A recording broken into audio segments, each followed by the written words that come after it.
シューグーを使って修理します。シューグー本体とヤスリとヘラが入っていました。効果時間は約24時間。厚さ 5mm まで。シューグーを厚めに塗る場合は 2,3 回に分けて塗り重ねたら良さそうです。ソールの汚れを水とキッチンペーパーで拭き取る。シューグーの食いつきを良くするためにヤスリをかけました。クリアファイルをカットして型を作りました。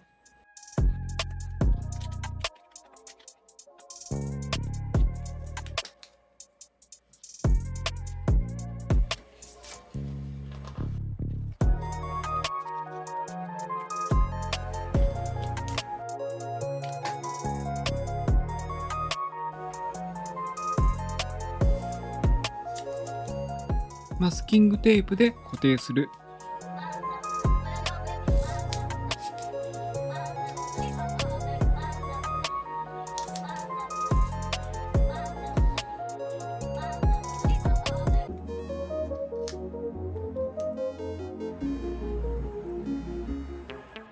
付属の木製ヘラではなく、使いやすいプラスチック製のヘラを使用。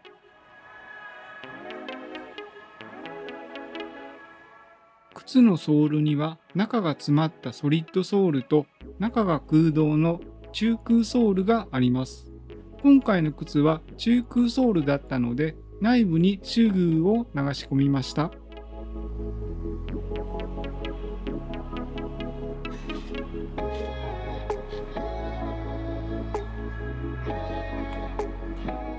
熱くならないように塗ります。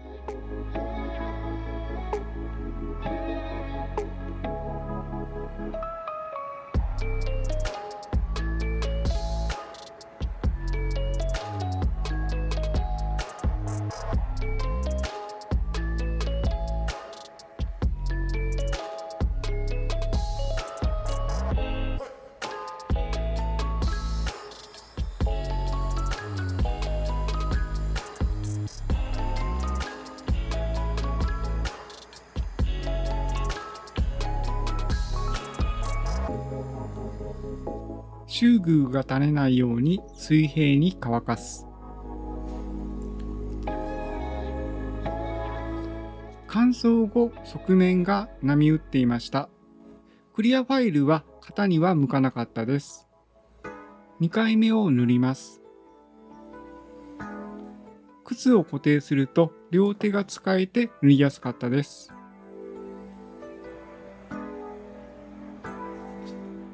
乾燥させたので型を外す。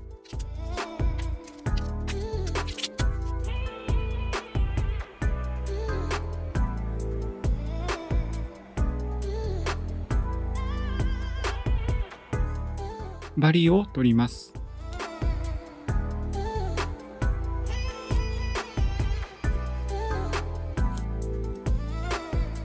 波打った部分を切り取る。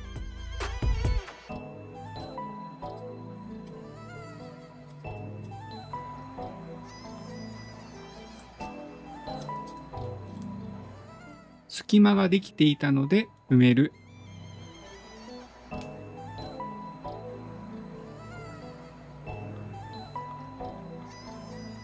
乾燥するとボリュームが減るので減った分を盛る。乾燥後試し履き。つま先とかかとは漏れて形も整いました。割れが治らなかったので再補修。試し履きをします。大きな割れは改善できませんでした。最後まで動画を見てくれてありがとうございました。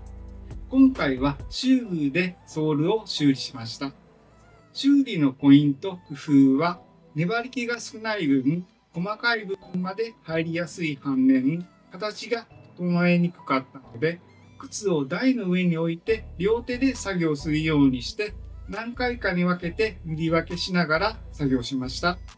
使用上の改善点注意は、乾燥するとボリュームが減るので足りない部分には後から付け足すのがおすすめです。